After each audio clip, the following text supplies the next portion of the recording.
13절입니다. 그에게 의로 여기졌다 기록된 것은 아브라함만 위한 것이 아니요 의로 여기심을 받은 우리도 위함이니 곧 예수 우리 주를 죽은 자 가운데서 살리신 이를 믿는 자니라. 예수는 우리가 범죄한 것 때문에 내어줌이 되고 또한 우리를 의롭다 하시기 위하여 살아나셨느니라. 아멘. 오늘 이 말씀은 너무나 상식적인 이야기 같지만 굉장히 중요하고도 굉장히 어려운 말씀입니다. 그러나 오늘 말씀을 잘 들으면 굉장히 쉬운 이 내용이었구나 이런 생각을 할 수 있겠습니다. 오늘은 어떤 사람이 참 믿음이 좋을까? 여러분들이 이런 사람이 참, 저 사람은 참 믿음이 좋아 이렇게 생각이 든 사람이 많이 있을 거예요. 그러나 하나님이 보실 때는 그 사람이 믿음이 좋느냐? 아니에요. 왜냐하면 믿음에는 아름다운 성격이 있기 때문에 그렇습니다. 중요한 키가 믿음에 있기 때문에. 예수님 오시기 전에도 서기관과 바리새인들, 제사장들 볼 때는 너무나 믿음이 좋았어요. 시장 어귀에 서서 정말 몸에는 모든 성경의 내용을 부르고 그들을 위해서 기도하고 또 밥을 먹을 때도 기도하고 앉았을 때도 기도하고 서 있을 때도 말씀 읽고 이런 걸 볼 때 참 그 사람 굉장히 아름다워 믿음이 참 좋다. 그러나 예수님께서는 그들을 향하여 독사에 하셨더라라고 이야기했던 것들을 볼 수 있어요. 차라리 너에게 구원이 임한 것이 아니라 오히려 창과 세리들에게 구원이 임할 것이다. 이렇게 저주까지 하는 그런 내용까지 있던 걸 볼 수 있어요. 우리가 볼 때는 저 사람이 참 믿음이 좋은데 하나님 볼 때는 저 사람이 믿음이 안 좋아요. 그럴 수 있어요. 왜 그럴까? 믿음에는 성격이 있기 때문에 그래요. 그러면 우리가 어떤 믿음을 참 가져야, 어떤 성격의 믿음을 가져야 하나님 앞에 옳다고 인정을 받을 수 있을까? 그 대표적인 예를 아브라함이라는 예를 들었는데 오늘은 이제 아브라함의 믿음의 성격을 알고 그 다음에 아브라함의 믿음의 성격과 현대 예수님이 오시고 난 다음에 우리가 믿는 성격이 좀 달라요. 아브라함의 믿음과 우리의 믿음의 차이가 뭔지 그리고 우리가 어떤 믿음을 가져야 되는지 아담과 비슷한 믿음을 가져야 되는데 아담과 좀 아브라함과 차이가 있는 믿음을 가져야 되는 것을 오늘 제가 말씀을 할 겁니다. 자, 아브라함에게 있어서 아브라함을 하나님께서 부르시는 이유는 천국의 기업을 하나님 나라의 기업을 얻기 위한 것이고 두 번째로는 이 세상에 하나님의 후사가 되기 위해서 이 세상 하나님 후사가 되기 위해서 이렇게 아브라함을 불렀습니다. 그런데 아브라함이 이 세상의 후사가 되고 하나님 나라의 기업을 얻는 사람이 되는 방법이 율법을 아브라함아 너희가 율법을 잘 지키고 그러면 내가 너에게 그렇게 후사가 될 것이다. 천국의 놀라운 상급을 천국의 10곡을 5곡을 다스리는 그러한 놀라운 상급을 줄 것이다. 이렇게 말하지 않았다는 사실이에요. 그러면 어떻게 이야기했느냐? 우리가 이 앞전에도 우리가 공부를 했던 것처럼 이것은 아브라함의 율법이 아니라 약속이었단 말이에요. 하나님이 우리에게 언약을 율법을 지킨 데서 오는 것이 아니라 은혜에서 오는 약속에서 하나님께서 약속을 통하여서 우리에게 주셨다라는 거예요. 우리가 생각할 때는 율법을 잘 지키는 사람이 믿음이 있는 사람들 같이 보일 겁니다. 그러나 성경은 아브라함의 믿음을 이야기하면서 하나님의 약속은 변하지 아니하고 하나님 한번 약속하신 것은 죽은 자를 살리신 하나님께서 반드시 이룰 것이라는 것을 믿고 의지하는 그 믿음에서 우리가 천국의 후사가 되고 또 이 땅의 세상의 후사가 되고 천국의 기업 천국의 나라를 기업으로 얻는 그런 백성이 된 것이다 라는 거예요. 그런데 우리가 중요한 것은 뭐냐면 율법을 잘 지키는 것이 믿음이 좋냐. 물론 그 율법을 잘 지켜야 돼요. 믿음 안에는 율법 지키는 것도 포함되어 있기 때문에 그렇습니다. 그러나 우리의 믿음은 하나님의 약속을 반드시 하나님께서 이루실 것이라는 것을 믿는 거예요. 환경은 좋지 않아요. 아브라함에게 어떤 약속을 했냐 그러면 이런 약속을 했죠. 아브라함아, 너로 인하여서 너를 구원하고 너를 세상의 상속자가 되고 하나님 나라의 상속자가 되고 세상의 후사가 되기 위한 그 구원하는 메시아가 너의 씨로 인하여서 이렇게 당첨될 거야. 그러니까 너가 자식을 낳고 쭉 낳다 보면 그 대에 반드시 예수 그리스도라는 그분이 태어날 것이다. 그런데 아브라함이 내 나이가 지금 100세 아닙니까? 내 나이가 지금 100세인데 어떻게 자식을 낳을 수 있습니까? 지금 병원에 갔더니 병원 의사가 나한테 하는 말은 장례 준비하세요. 장례를 준비하셔야 됩니다. 얼마 못 갈 것 같습니다. 많이 걸려야 1년 안에, 한 6개월 안에 돌아갈 것 같습니다. 이런 내 몸은 죽은 것 같습니다. 이미. 그런데 내 나로 인하여서 아니면은 사례가 지금 나이가 80이 이 사례로 인하여 어떻게 나이 자식을 낳을 수가 있습니까? 사례도 좀 죽은 것 같은데. 사례도 의사가 말하기를 나보다 좀 오래 살 수는 있을지 모르겠는데 사례도 좀 장례 준비를 하라고 그러는데 우리를 통하여 어떻게 자식을 낳을 수 있습니까? 그러나 아브라함은 하나님께서 반드시 그것을 나에게 하는 약속을 이루실 것이라는 것을 믿었다는 거예요.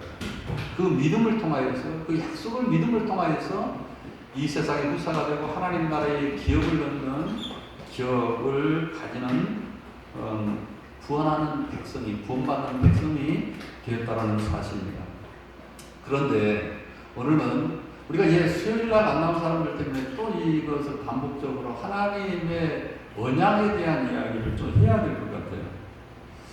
그래서 꼭 지금 우리가 창세기 요한계시록까지 공부를 하고 있어요. 그래서 하루에 3장씩 읽고 주일날은 5장을 읽으면 성경을 끝내는데 거기에 텀에 맞춰가지고 우리가 이제 성경을 읽는 사람들에게 좀 도움을 주려고 해요. 그러니까 많은 사람들이 창세기를 읽을 때 어떻게 읽냐면 아브라함의 이야기구나, 노아의 이야기구나 이런 내용을 읽는데 그것이 아니에요. 창세기는 내용은 굉장히 쉬운데 성경에는 창세기를 해석을 하고 있어요. 해석을 해야만 해요. 그러니까 창세기 이야기를 로마서에서는 아담의 이야기로, 대표자 이야기로 재해석을 하고 있단 말이에요. 창세기 이야기는 그냥 이야기로 읽으면 우리에게 구원의 유익이 아무것도 없어요. 노아가 방주를 지었다니. 천지가 6일 만에 창조되었네.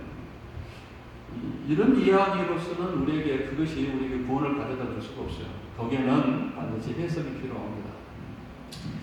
그래서 이제 창세기에서 주로 흐르는 내용들이 뭐냐면 구원에 대한 내용이에요. 그런데 그것은 언약이라는 내용이에요. 언약.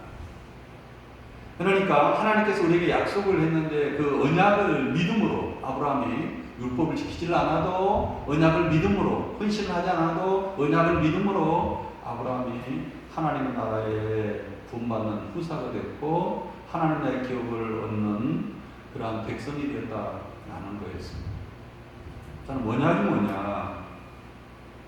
언약이 그러면 무엇이기에 언약을 믿는 사람들에게 이런 놀라운 은혜를 우리에게 허락하셨을까? 그래서 창세기는 아담과의 언약이 있죠. 아담과의 언약, 노아의 언약, 아브라함과의 언약, 모세의 언약, 다윗과의 언약, 쭉 언약으로 이렇게 나가게 되는데 언약은 성경에는 약속이라고 이야기를 오늘 본 말씀에도 이것은 약속이다라고 이야기를 하는데 그러니까 21절에 약속하신 그것을 또한 능히 이루실 줄로 확신했다, 믿었다. 그러므로 이것을 하나님께서 그 믿음으로 이것을 의로 여기고 그를 하나님 나라의 상급으로 주게 했다. 이런 내용입니다. 그 약속이라고 나오는데 사실은 약속이 아니라 약정이다. 이렇게 표현하기 참 좋을 것 같아요. 그 약속은 그 영어로 말하면 promise라는 단어이고 그 계약이다. 여러분들이 부동산 뭐 계약하거나 차를 계약할 때 계약을 쓰잖아요. 이것은 카버넌트라는 단어예요. 그런데 여기는 약정이다. 이 약정이라는 말은 본드예요. 본드. 그러니까 프라미스도 아니고 카버넌트도 아니고 본드고 유언도 아니고 약정인데 본드예요. 하나님께서 여러분들과 맺는 예수님을 통하여 여러분들과 맺는 언약은 피로 맺는 예수님의 십자가의 피로 맺는 본드라는 본드. 본드가 뭐예요? 약정이 본드인데 본드가 뭐예요? 본드는 나 본드를 잘 사용하는데 본드 접착제. 그러니까 이것과 이것을 붙여버리는 거예요. 강력본드 같이 쫙 붙여버리면 이 앞전에 한번 강력본드를 붙이다가 잘못 손에 떨어져갖고 그거 한 번 이렇게 내 손에 붙었는데 이거 뛸라 했더니 뛰지질 않아요. 그래가지고 이 뛸라 했더니 안에 있는 살이 한 겹다 확 벗겨지면서 그냥 거의 팍 뛰게 되더라고요. 본드. 여러분들이 예수 그리스도와 피로 맺는 앞으로 이제 아브라함과의 언약 맺은 것도 다 예수 그리스도와 관련되어 있는데 본드라는 사실이에요. 예수님과 내가 예수님을 통하여 하나님과 내가 본드가 됐어요. 하나가 되어졌어요. 붙여져 있어요. 이것이 뭐냐면 십자가의 죽음이에요. 그러니까 많은 사람들이 십자가 생각을 하면 예수님이 나를 위해서 죽었다니 그것만 믿으면 돼. 십자가에 나를 위해서 죽었다는 그것만 믿으면 돼. 그래서 굉장히 모순된, 그러니까 그 내용이 틀린 것도 아닌데 또 그렇다고 해서 그 정도 믿는 것은 한 40년 정도 믿는 거예요. 뭐냐면 성경에는 뭐라고 이야기했어요? 너희 죄를 흘리는 언약의 피다. 마태복음, 마가복음, 언약의 피. 본드. 그러니까 하나님과 예수님의 피를 통하여서 하나님과 너가 하나가 본드가 됐어. 본드가 붙어졌어. 그런데 뭐로 붙였냐? 예수님의 십자가의 피로 붙여진 본드다. 언약의 피라는 말이에요. 근데 마가복음에는 너희 하나님 예수님이 나의 죄를 위해서 죽었어. 이 정도가 아니라 예수님이 십자가에 돌아가신 것은 하나님과 우리가 예수 그리스도와 우리가 본드가 되어서 하나가 되어서 예수님의 부활이 나의 부활이 되고 예수님의 십자가의 죽음이 나의 십자가의 나의 형벌이 되어서 본드가 되는 그런 피란 말이에요. 그래서 이거 받아 먹어라. 그것이 마태복음에 나오는 십자가의 의미죠. 마가복음에.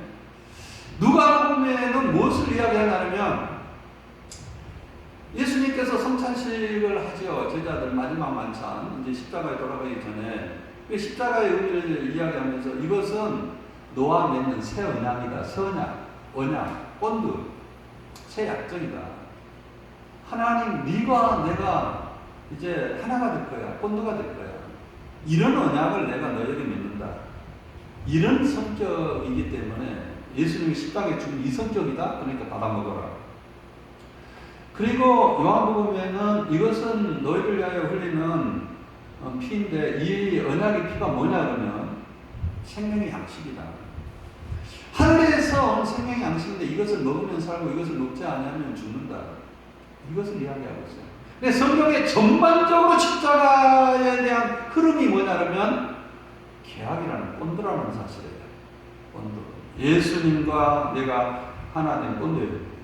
그러니까 여러분들이 이 율법을 지킴으로 우리가 구원받는 것이 아니라 헌신해서 이렇게 구원받는 것이 아니라 하나님이 예수님을 통하여 우리하고 맺은 이 본드 계약적인 그 약정 이것을 믿음으로 우리가 구원받는 것이지 이 본드의 약정을 믿는 것으로 이 십자가의 그 약정을 우리가 이해하고 믿음으로써 우리가 구원받는 것이지 우리가 뭐 헌신되거나 물론 얼마나 훨씬 돼야 우리가 본받을 수 있겠어요. 그런 것이 아니라는 것이에요. 그래서 아브라함이 믿는 믿음의 성격이 뭐냐면 21절에 약속하신 그것을 능히 이루신, 약속하신, 약정하신 그것을 또한 능히 이루실 줄을 확신했단 말이에요. 어떻게 확신했어요? 예수님의 피 본드라는 이 성격을 통하여서. 그러니까 아브라함에게, 야 아브라함아, 이제 나하고 언약을 맺는데 짐승들을 잡아가지고 갈라놔라. 그래서 만약에 이 짐승들을 갈라놓는데 내가 거기를 지나가고 너가 언약을 맺자. 그래서 하나님이 내려가지고 그 동물 사이로 지나간 거 아니에요. 왜 지나갔겠어요? 만약에 이것을 물론 예수님께서 이것을 이루실 것은 알지만 이 계약에 어기면 나도 죽음을 내놓겠다. 그리고 너희가 이 계약을 어기면 또 예수님의 하나님의 죽음을 내놓겠다. 예수님의 죽음을 내놓겠다. 그래서 본드가 된 거예요. 본드가. 그것이 진짜의 십자가에서 우리에게 주는 성격이라는 거예요. 아브라함이 물론 이제 로마서에는 너무나 약하게 나왔지만 이것을 다 디도서나 아니면은 야고보서나 다 뒤져가지고 믿음에 대해 다 설명해야 되는데, 그러면 이것이 신학적 학문이라 그라네로 목사님 설교 어렵다고 하는데 막 그것까지 뒤질라 하니까 여러분들에게 쉽게 설명할 수가 없을 것 같아요. 근데 이 정도. 그러니까 여러분들이 아브라함이 그것을 믿었다는 거예요. 진짜 믿음이 그 믿음이에요. 우리가 하나님과 우리가 하나 되어서 이제 그 계약을 반드시 그것을 이루실 줄로, 예수님이 십자가를 통해 이루실 줄로 아브라함은 믿었다는 거예요. 그것을 믿음으로 하나님께서 그를 뭐라고 여겼다고요? 그에게 23절에 그에게 의로 여기셨다 기록된 바 아브라함만 위한 것이 아니오. 이제 이것은 두 번째는 뭐냐면, 이것은 아브라함만 위한 것이 아니라 이런 약정이나 이런 믿음은 율법을 지키냐 안 지키냐, 너 헌신 많이 했냐 안 했냐, 이걸 통하여서 네가 하나님 나라 유업으로 받을 것이야, 아니면 이 다음 나라의 후사가 될 것이야, 이렇게 되는 것이 아니라 하나님이 우리에게 약정하면서 하나님 반드시 이루실 것이고, 하나님과 우리는 언드가 돼서 예수님의 십자가의 죽음이 나의 죽음이 되고 예수님의 부활이 나의 부활이 되는 이 놀라운 것을 하나님께서 반드시 이루실 것을 믿음으로, 그 믿음을 통하여서 아브라함은 하나님의 나라의 백성이 되고 하나님 나라의 후사가 되었다, 이거예요. 근데 이것은 아브라함만 위한 일이 아니에요. 누구를 위한 것이라고요? 우리들을, 후사들을 위한 것이에요. 이제 오늘 여기서부터 시작된 거 아니겠어요?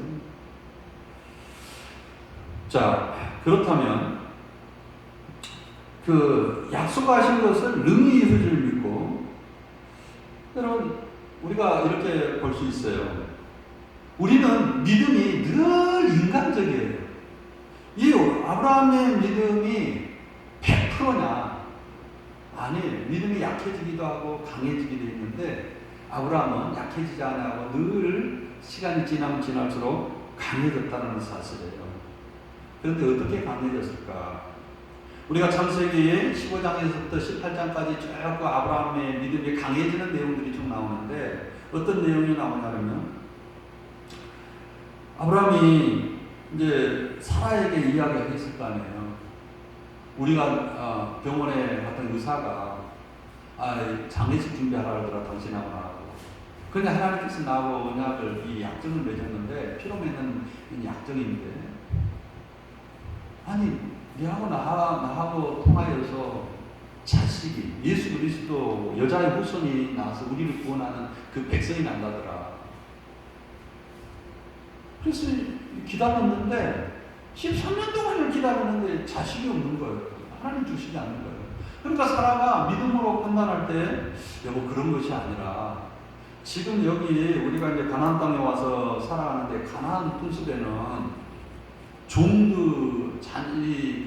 주인이, 여주인이 자식을 못 낳으면 종들을 주인에게 줘가지고 종들의 자식을 그 자식을 대를 잇는 것 이런 것들이 있는데 하나님이 이 방법을 사용할지도 모를 것 같아요. 그러니까 하나님이 우리가 믿음으로 이 방법도 해보고 저 방법도 해봐야 될 거 아니에요. 그러니까 한번 믿음으로 이 방법을 한번 해봅시다. 믿기는 믿는데 이거 50% 믿는 믿음이죠. 그죠? 그래서 아브라함의 아내 사레가 아브라함에게 자기 여종 하갈을 이렇게 줘서 이제 임신을 하게 된 거예요. 그러니까 이제 하갈이 이제 내가 자기가 주인 것처럼 사례를 아브라함의 아내를 그렇게 구박을 한 거예요. 그러니까 이제 밤에 잠을 자다가 아브라함에게 여보 일어나봐라. 내가 당신한테 할 말이 있다고. 지금 내가 능력을 받아야 될 것이 아니라 저 하갈이 나에게 능력을 하고 이렇게 괴롭히는데 저 능력은 당신이 받아야 될 것이 아니냐. 그래가지고 이제 그러면 당신이 마음대로 하라고 해서 사례가 구박을 하니까 하갈이 도망을 가게 돼요. 그 구박에 그 고통이 못 이겨서 도망을 가게 되죠. 그런데 가는 길목에 하나님께서 하갈을 지키셔가지고 야 주인에게 다시 돌아가라. 그래서 하나님의 사자를 거기서 만나서 이제 주인에게 돌아와서 사에게 복종하라고 이야기합니다. 그리고 너의 자녀하고 사라가 나는 자녀가 있는데 사례가 나는 자녀는 자연이고 너의 자녀들은 종이 될 것이다. 너는 너의 자녀들은 끊임없이 주의 사람과 불화의 관계를 가지게 될 것이다. 이런 이야기를 합니다. 그리고 와서 자식을 낳는데 아브라함 나이가 86세 때 이스마엘이라는 자식을 낳게 돼. 지금도 이제 이스마엘 족속들이 주의 주변을 하도 괴롭게 하고 막 그러잖아요. 전쟁이 났을 때. 아브라함은 믿기는 믿었어요. 그런데 그 믿음이 약해요. 온전해. 그런데 하나님께서 이런 과정을 통하여서 아브라함의 믿음이 온전해져 가고 있는 거예요. 그런데 아브라함이 어떤 믿음을 가지고 온전해졌을까라는 거예요. 하나님은 반드시 약속하신 걸 지킬 것이다. 그런데 그 지키는 내용이 뭐냐라는 거예요. 아브라함은 첫째, 믿음이 없는 자를 부르시고 그 부르심은 믿음이 없는 자, 불경건한 자, 자기처럼 경건치 않은 자를 부르시고 그 은혜로 부르시고 그를 경건케 하신다는 거예요. 끝까지 그를 믿게 하여서 경건케 하시는 하나님이라는 거예요. 여러분, 이것이 아브라함이 하나님을 아는 신지식이 하나님에 대한 지식, 신지식. 새로운 지식이 아니라 하나님에 대한 지식. 여러분들의 하나님에 대한 지식이 어떤 지식인가요? 많은 사람이 하나님에 대한 믿음에 대한 지식을 어떤 지식이 하냐면 하나님은 원신지키고 우리를 믿음을 막 율법을 잘 지키고 막 헌금 많이 하고 막 하는데 이만한 축복을 하시고 막 그런 하나님이야. 야, 대단한 하나님이네. 그런 하나님, 그런 지식을 여러분들이 갖고 있을 가능성이 있어요. 그러나 그런 하나님에 대한 지식이 아니라 아브라함이 믿는 하나님의 지식은 어떤 지식이었냐 그러면 하나님은 믿음이 없는 자, 불경건한 자를, 믿음이 없는 불경건한 자를 택하여서 경건치 못한 자를 의롭게 하는 그런 하나님이라는 것을 아브라함이 하나님에 대한 지식을 그렇게 알았다는 거예요.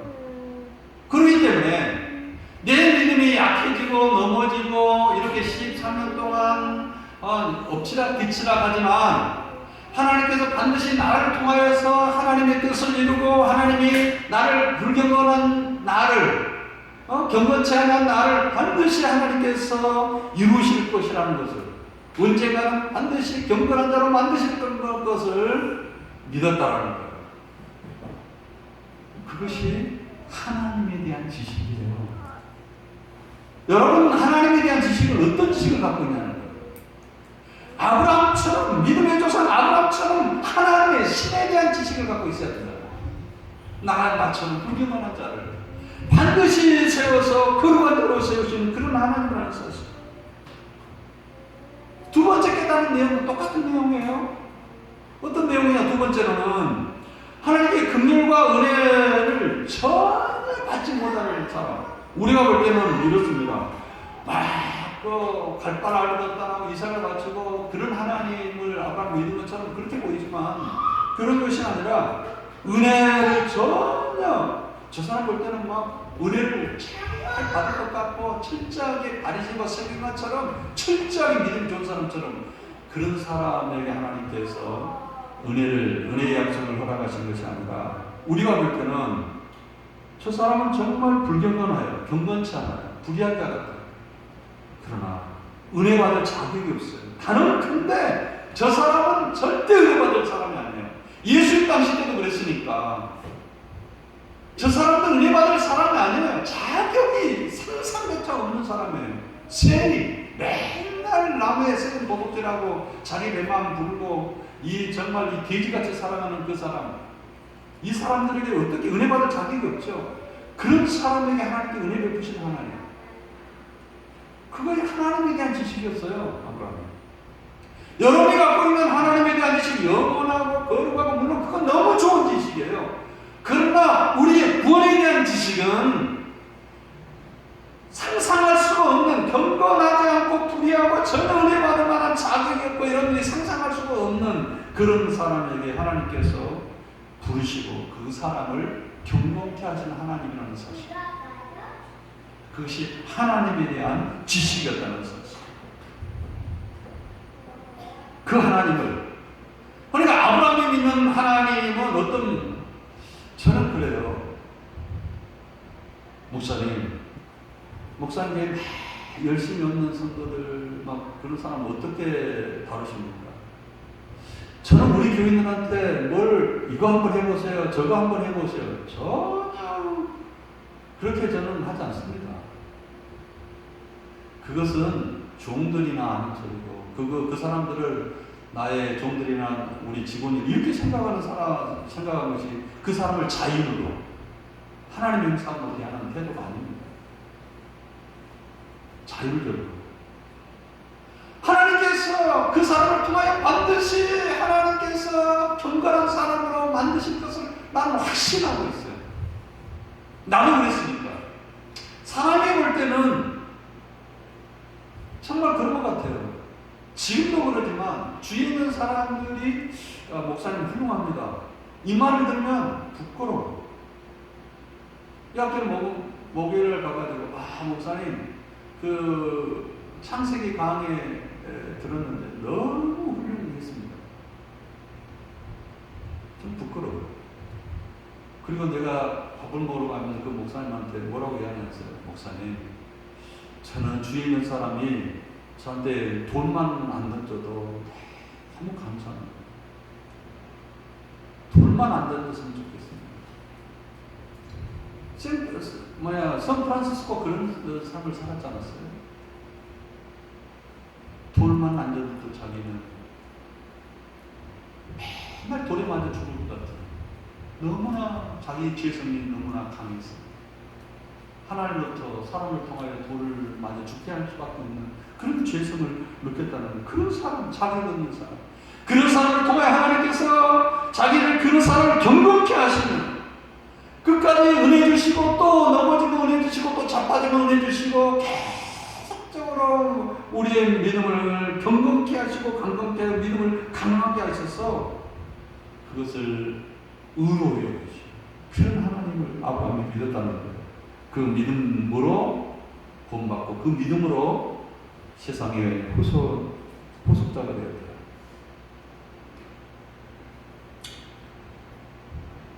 자, 그러면 이제 그러므로 의로 여기셨다. 그런데 이것이 아브라함을 위한 것이 아니에요. 누구를 위한 것이에요? 24절에 의로 여기 우리도 위한 것이에요. 지금 이 신약교회를 위한 것이에요. 그런데 여러분들 생각해 보시기 바랍니다. 아브라함의 믿음은 이제 그런 믿음이에요. 하나님께서 경건치 않은 자를 반드시 세워서 거룩하게 하는 그런 하나님을 믿는, 그래서 자기가 반드시 하나님의 그런 믿음을 아브라함이 가졌는데, 그럼 신약교회는 어떤 믿음을 가져야 될 것인가? 어떤 믿음을 가져야 되느냐? 의로 여기신 바를 우리도 위한 것이다 라고 건데, 곧 우리 주 예수 그리스도, 우리 주를 죽은 자 가운데 살리신 이를 믿는 자, 단정을 했는데, 우리의 믿음은 어떤 믿음이냐 하면 그런 믿음도 포함되어 있지만은 예수 그리스도를 죽은 자 가운데서 살리시는 그리스도다. 자, 우리가 이것을 한번 좀 다루고 갑시다. 많은 사람이 하나님을 믿는다고 이야기해요. 모하메드, 유대인들 다 하나님 믿습니다. 그러나 뭘 못 믿어요? 그 사람은 그리스도인이라고 말하지 않아요.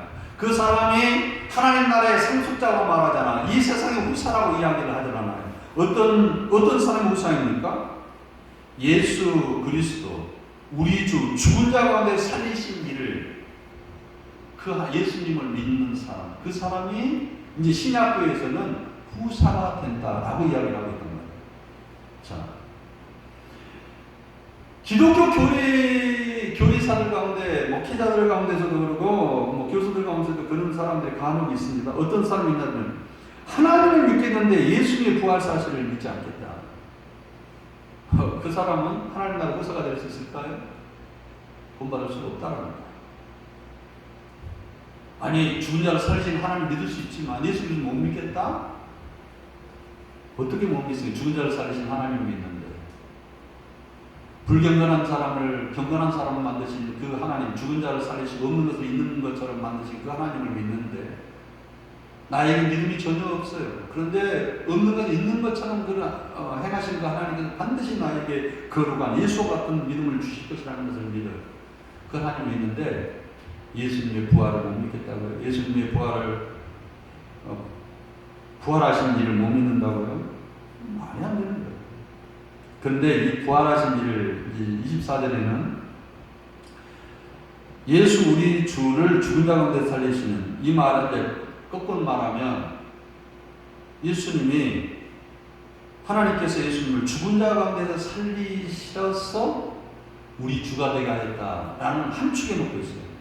다른 데서는 고린도전서에는 예수님이, 하나님이 예수님을 죽은 자에 살려서 하나님의 보좌에 앉히셔가지고 우리 주가 되었다, 그렇게 고백하고 있어요. 그러나 오늘 본 말씀에는 함축적으로 예수 우리 주, 죽은 자 가운데 살리신 이, 이렇게 표현하고 있단 말이에요. 예수님은 언제 우리 주가 되냐면 죽은 자 가운데 살아나셔서 하나님의 보좌 우편에 앉으셔서 우리 주가 되었어요. 왕이 되었어요. 우리 주인이 되었어요. 우리 생명의 주인이 되었어요. 예수님과 우리가 이제 본두가 되었어요. 연합되었어요. 이것을 믿는 거죠. 이것을 믿는 거예요. 그런데 이런 믿음이 약해지는 것이 아니라 강해지는, 믿음이 약해지는 것이 아니라 이 믿음의 성격은 강해지는 거예요. 아브라함의 믿음의 성격도 강해지는 거예요. 믿음이 약해지는 것이 아니에요.